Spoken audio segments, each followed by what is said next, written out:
Good morning મિત્રો. આજે સીધું ને સટમાં આપણે ચોફેરથી ઘેરાયેલા મોદી હવે કયો માર્ગ અપનાવશે એની વાત કરવાના છીએ.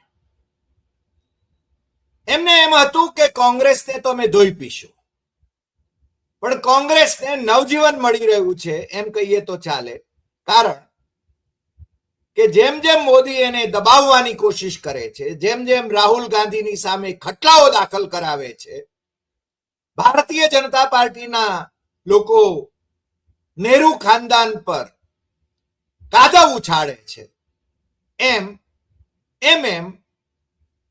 કોંગ્રેસ વધારે મજબૂત થતી જતી હોય એવું લાગ્યા વિના રહેતું નથી. ને હવે તો જેન જી માં હીરો તરીકે રાહુલ ગાંધી પ્રસ્થાપિત થઈ ચૂક્યા છે.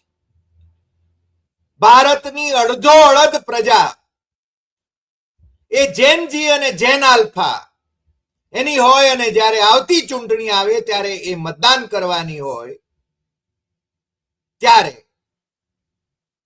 શું વલે થશે એની ચિંતા છે. કારણ કે જેન જીનો હવે હુમલો એ ઇલેક્શન કમિશન તરફ પણ વળવાનો છે, અને મોદીના બીજા જે પરાક્રમો છે એ પરાક્રમોને પણ ઉઘાડા પાડવાના છે. પ્રેમથી બધું કરવું છે. રાહુલ ગાંધીએ કહ્યું કે આપણે નફરત નથી ફેલાવવી. ભારતીય જનતા પાર્ટી અને આરએસએસ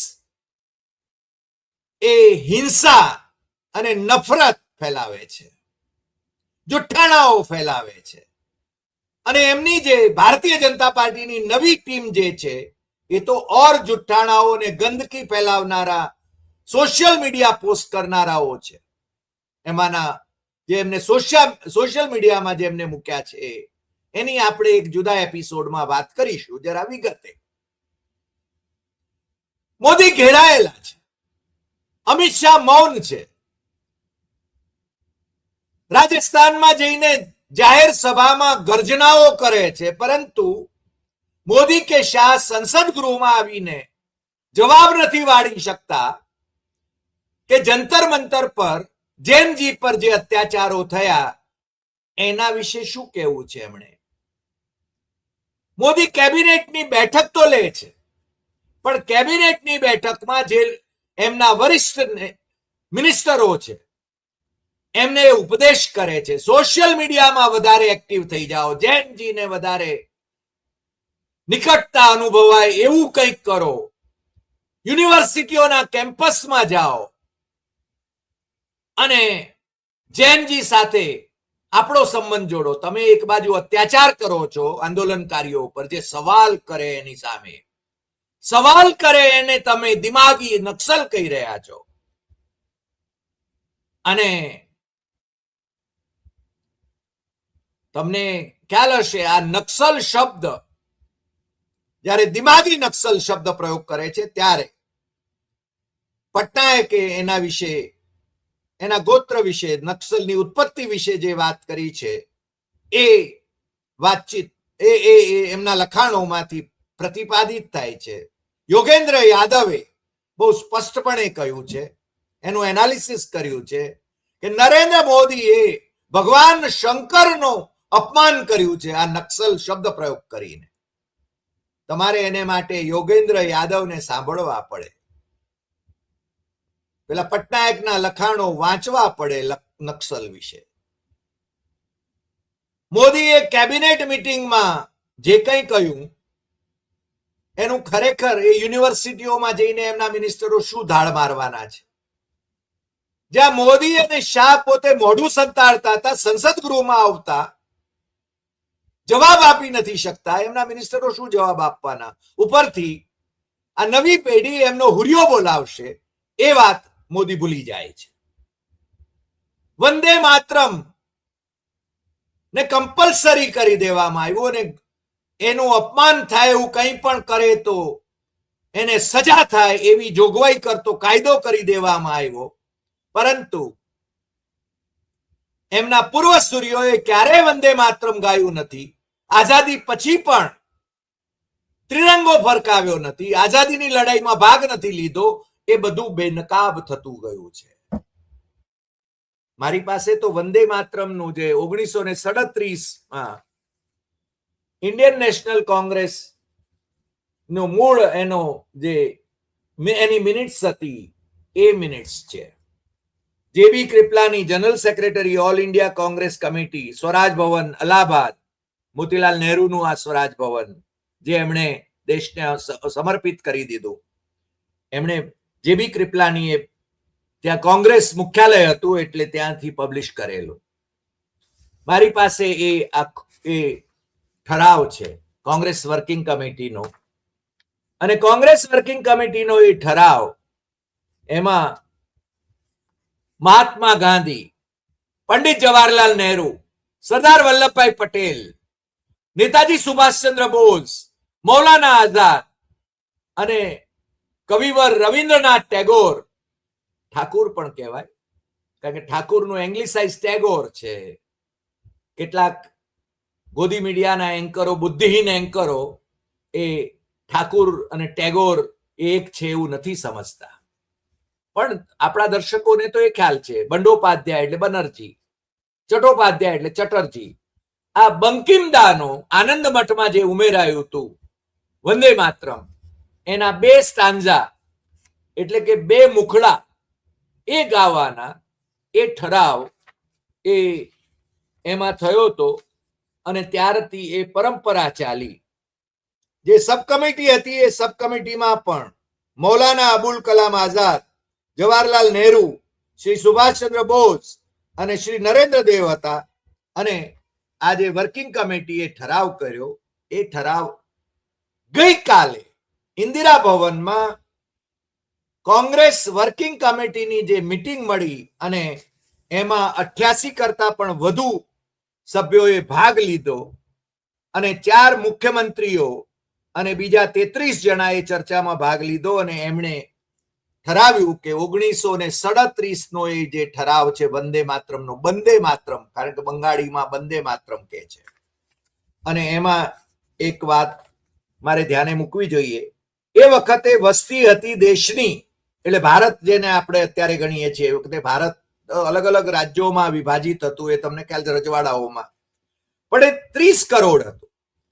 અને બંકિમ બાબુએ એમણે લખ્યું હતું કે 7 કરોડ, એટલે કે બંગાળ અને બિહાર એક હતું એની વસ્તી, બંગાળ અને બિહારની, પરંતુ even then it referred to the entire population of the province without any religious distinction. આ ઠરાવ એનો અમલ કરવાના છે કોંગ્રેસના મિત્રો. એટલે બધી રીતે ભારતીય જનતા પાર્ટી માટે તો બકરું કાઢતા ઊંટ પેસી ગયું હોય એવું લાગે છે. અને હવે એનો સામનો કઈ રીતે કરવો? માથે ચૂંટણીઓ છે 5 રાજ્યોની, અને એ ચૂંટણીઓમાં પણ જૈનજી સક્રિય છે. ઉત્તર પ્રદેશમાં તો જૈનજીની યાત્રાઓ નીકળવાની છે. હવે ખેલ મજાનો છે. અને એવા સમયે મોદી શાહે આવ કોળી પગ પર એવો ખેલ કર્યો છે, અને એમાં બાકી રહેતું હતું તો સંજય સિંહ, આમ આદમી પાર્ટીના નેતા છે, એમણે ગઈકાલે જે ટ્વીટ કર્યું છે એ ટ્વીટ બહુ જ મહત્વનું છે. એમણે કહ્યું છે, मोदी जी बिना टेलीप्रॉम्प्टर के पूरा वंदे मातरम गा दें, मैं माला पहनाकर उनका अभिनंदन करूंगा. बीजेपी अपने 4 पुरखों का नाम बताए जो वंदे मातरम का नारा लगाकर जेल गए. श्यामा प्रसाद मुखर्जी ने भारत छोड़ो आंदोलन को कुचलने के लिए अंग्रेज गवर्नर को चिट्ठी क्यों लिखी? आ श्यामा प्रसाद मुखर्जी એટલે ભારતીય જનતા પાર્ટીના આરાધ્ય પુરુષ, જેણે પાકિસ્તાનનો ઠરાવ રજૂ કર્યો તો એ ફઝલુલ હકની મિનિસ્ટ્રીમાં એ ફાઇનાન્સ મિનિસ્ટર હતા. હિન્દુ મહાસભાના કાર્યાધ્યક્ષ હતા. સાવરકર અને હિન્દુ મહાસભા એ અંગ્રેજોની એજન્ટ હતી.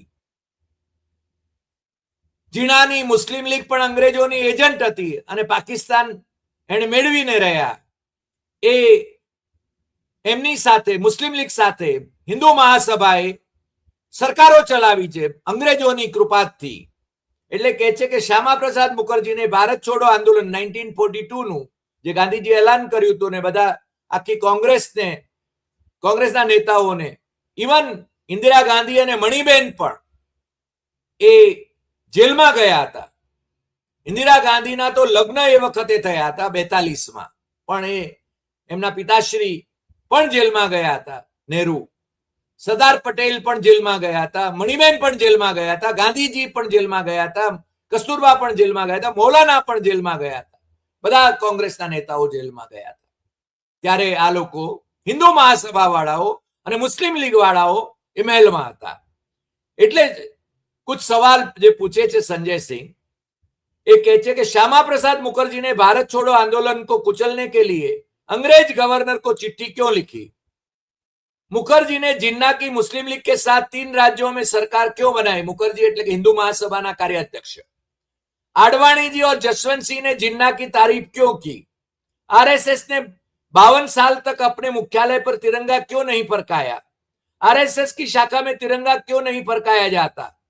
28 दिसंबर 1949 को आरएसएस ने ऑर्गेनाइजर के अंक में राष्ट्रगान को अधिकारियों की पार्टी में गाया जाने वाला आइटम ऑफ एंटरटेनमेंट क्यों लिखा?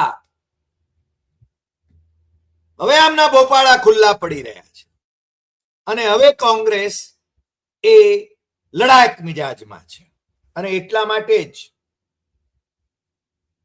કોંગ્રેસ વર્કિંગ કમિટીએ જે નિર્ણયો કર્યા ઇન્દિરા ભવન દિલ્હીમાં, તમને ખ્યાલ છે કે એની જે ઓફિસ હતી અકબર રોડ ઉપર એ ખાલી કરાવી દેવામાં આવી, એમને શિફ્ટ કરવાનો આદેશ આપવામાં આવ્યો. ભારતીય જનતા પાર્ટીની ઓફિસ તો પાછી ત્યાં આગળ રહે જ, પણ જ્યાંથી ત્યાં પણ કોંગ્રેસ વાળાઓને ઉચાળા ભરવાનું કહેવામાં આવે. બંનેની ઓફિસો તો પાછી 5 સ્ટાર 7 સ્ટાર ઓફિસીસ થઈ છે. કોંગ્રેસના તો અકાઉન્ટ્સ નરેન્દ્ર મોદીની સરકારે ફ્રીઝ કરી દીધા છે. કેમ ફ્રીઝ કર્યા છે તમે બધા સમજી શકો છો, કારણ કે કોંગ્રેસ છે ને પંગુ થઈ જાય. પણ કોંગ્રેસ હજુ લડાયક મિજાજમાં છે એવું ગઈકાલની કોંગ્રેસ વર્કિંગ કમિટીની બેઠકમાં આપણને જોવા મળ્યું અને એણે મોદી સરકારના ભોપાળા એ ખુલ્લા પાડવા માટેની ચેલેન્જ સ્વીકારી લીધી છે. અમે કોઈ કોંગ્રેસના સમર્થક નથી કે ભારતીય જનતા પાર્ટીના પણ સમર્થક નથી. અમે બંધારણના સમર્થક છીએ, લોકશાહીના સમર્થક છીએ અને જેનજીના સમર્થક છીએ.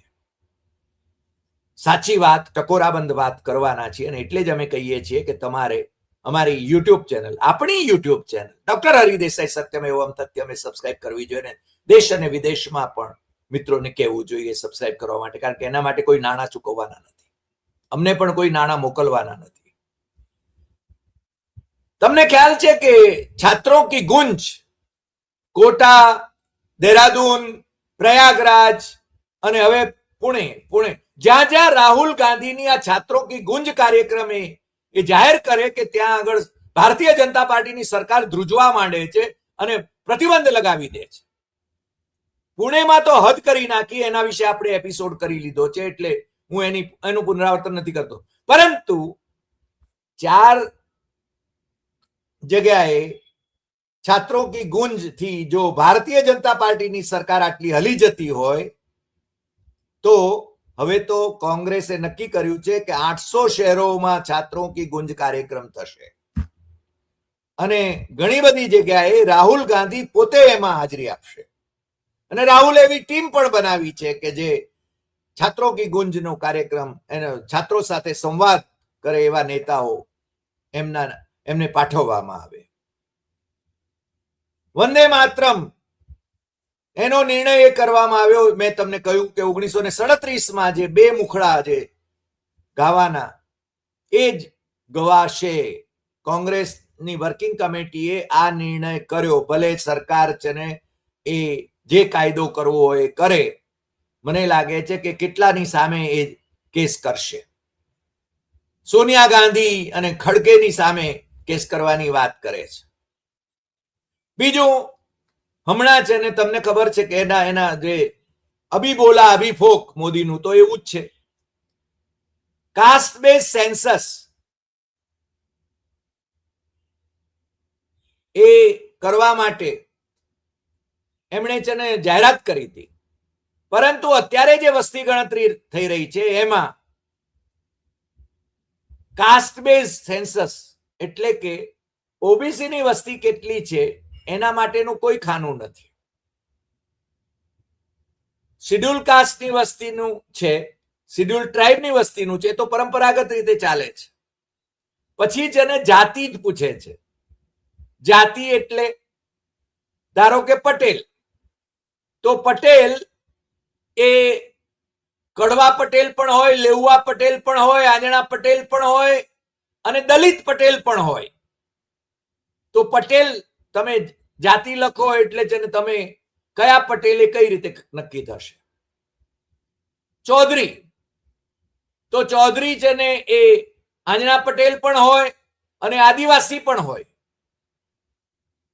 આદિવાસી તો શિડ્યુલ ટ્રાઇબમાં જશે, પરંતુ બીજા એવા અનેક સરનેમો છે, અનેક સરનેમો છે. ધારો કે મકવાણા, માત્ર મકવાણા જાતિ લખી, તમે શિડ્યુલ કાસ્ટમાં આવો છો, પેલો કે ના. તમે શિડ્યુલ ટ્રાઇબમાં આવો છો, પેલો કે ના. તો જાતિ લખો તો કે મકવાણા. તો મકવાણા એટલે કઈ જાતિ?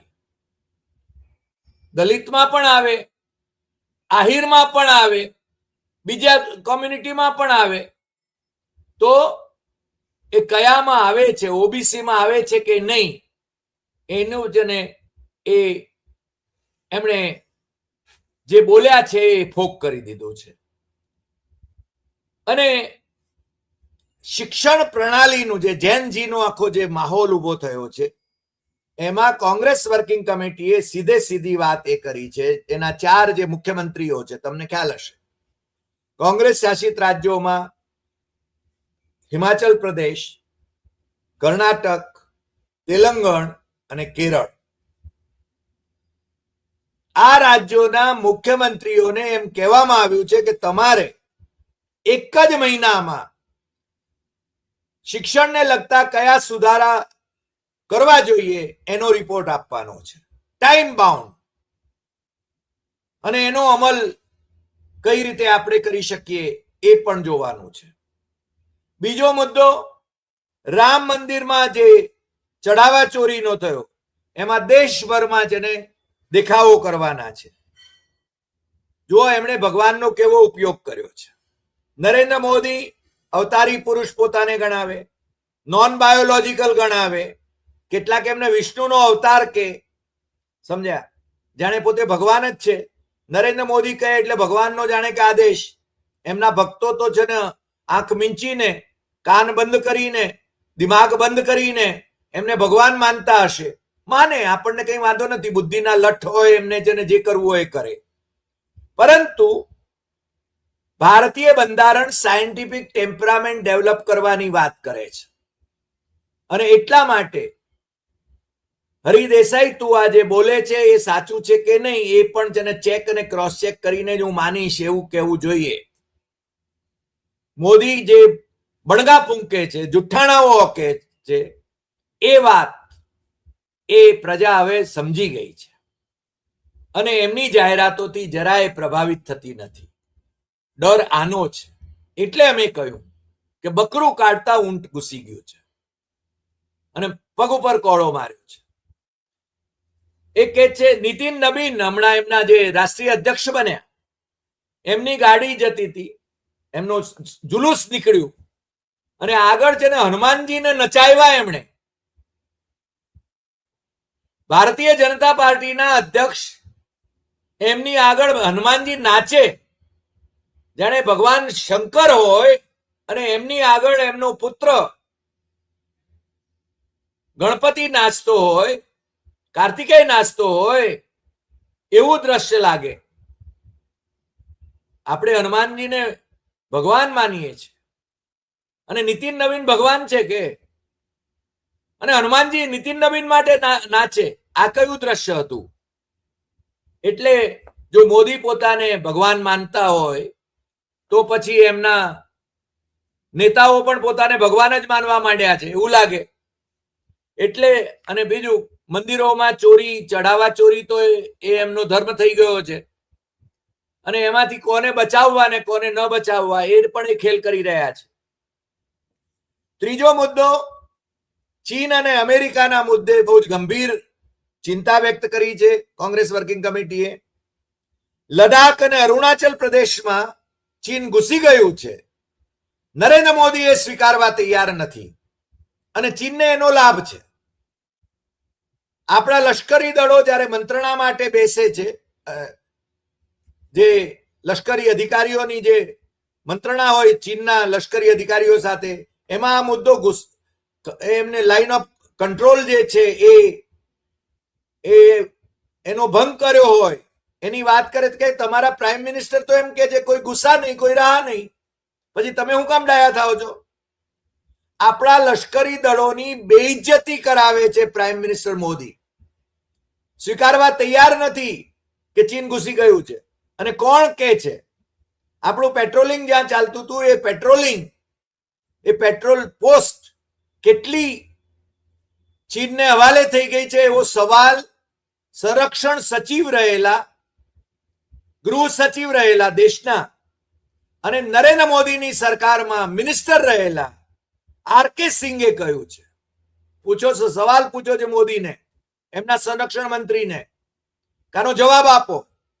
ડોક્ટર સુબ્રમણ્યમ સ્વામીને પૂછે ત્યારે ઘણા લોકો એમ કે આ અસંતુષ્ટ ભાજપી છે, પણ આર.કે. સિંઘે સવાલ પૂછ્યો છે જેની પાસે નક્કર માહિતી હોય છે. અને મેં તમને તાપીર ગાઓની વાત કરી હતી. તાપીર ગાઓ એ અરુણાચલ પ્રદેશના લોકસભાના સભ્ય, જે ચૂંટાયેલા સભ્ય છે, ભારતીય જનતા પાર્ટીના છે. એણે સંસદમાં પણ આ સવાલ કર્યો હતો કે ચીન આપણી સરહદમાં આવીને એને ગામડા વસાવ્યા છે. તો એક જે નરેન્દ્ર મોદીના મેન ફ્રાઈડે છે, એ કિરણ રિજિજુ એ કે છે ના, આ ખોટી વાત છે. એ પાછા અરુણાચલ પ્રદેશના જ લોકસભાના સભ્ય છે. નવાઈની વાત એ છે. અને આખી કેબિનેટમાંથી સિનિયર મિનિસ્ટરો કોઈ આગળ આવતા નથી મોદીને ડિફેન્ડ કરવા માટે કે અમિત શાહને ડિફેન્ડ કરવા માટે. માત્ર કિરણ રિજિજુ જ કહે છે ગોળી ચાલી નથી, પેલેટ ગન વપરાઈ નથી, વિદ્યાર્થીઓ ઉપર અત્યાચાર થયો નથી. આવા જુઠ્ઠાણાઓ જે દેખાય છે, નરી આંખે દેખાય છે, જંતર મંતરના દ્રશ્યો, કે પછી બિહારમાં AK-47 માંથી ગોળી છોડ્યાનું, પણ કિરણ રિજિજુજીને આંખે કદાચ પાટા છે. એ પાટામાં માત્ર મોદી જ દેખાતા હશે અને મોદી જ આદેશ આપતા હશે કદાચ. અને એ મોદીને એ જ ડિપેન્ડ કરે છે. બીજા મિનિસ્ટરો કેમ ડિપેન્ડ નથી કરતા? આવતા દિવસોના સંકેતો એમાં મળતા જોવા મળે છે. તમે સમજી શકો છો. તમે ન સમજો એટલા ભોળા તો છો નહીં, કારણ કે તમે સીધું ને સટના દર્શક છો. અને એટલે જ મને શ્રદ્ધા છે તમે મગજ વાપરો છો, તમારા આંખ કાન ખુલ્લા છે અને તમે જાણો છો, તમે અભ્યાસ કરો છો. એટલે જ કહું છું. પરિસીમનની બાબતમાં એમણે 850 જેટલી બેઠકો કરી નાખવી હતી લોકસભાની, અને પરિસીમન લોકસભાની બેઠકો એની કઈ રીતે પરિસીમન કરવું એ પછી એમના હાથમાં. જમ્મુ કાશ્મીર અને આસામમાં એમણે જે રીતે કર્યું એમાં એમના ફાયદામાં ગોઠવણ કરી દીધેલી. યાવત ચંદ્ર દિવાકરો રાજ કરવા માટે ગોઠવણ કરવા માંગતા હતા, પરંતુ આ વખતે સંસદનું સત્ર એને માટે ખાસ તો બોલાવ્યું હતું, પણ એમની બેઇજ્જતી થઈ ગઈ, ઇજ્જતના ધજાગરા થઈ ગયા. પરિસીમન બિલ લાવવાની હિંમત ન કરી શક્યા મોદી કે શાહ. અરે, સંસદ ગૃહમાં આવવાની હિંમત ન કરી શક્યા. આટલા કાયર વડાપ્રધાન હોય કે ગૃહમંત્રી હોય કે જે સંસદ ગૃહમાં આવી ન શકે. હવે આ તો 3 મિનિટ અને 10 સેકન્ડ માટે વંદે માતરમ નું ગાન થયું ત્યારે, અને એ પોતે તો બંધ આંખે, કારણ કે સામે છે ને રાહુલ ગાંધી ઉભા હતા, સોરી, લોકસભામાં વિપક્ષના નેતા છે, એટલે એમને તો આંખો લડે જ.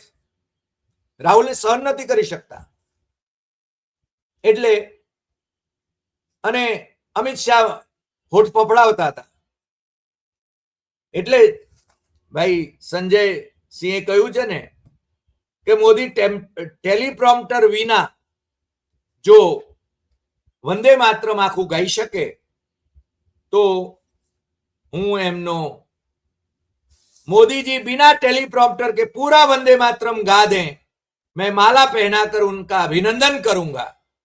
અને બીજો મુદ્દો જે છે, बीजेपी अपने 4 पुरखों का नाम बताए जो वंदे मातरम का नारा लगाकर जेल गए। જેમણે આઝાદીની ચળવળમાં ભાગ લીધો નથી એ લોકો અત્યારે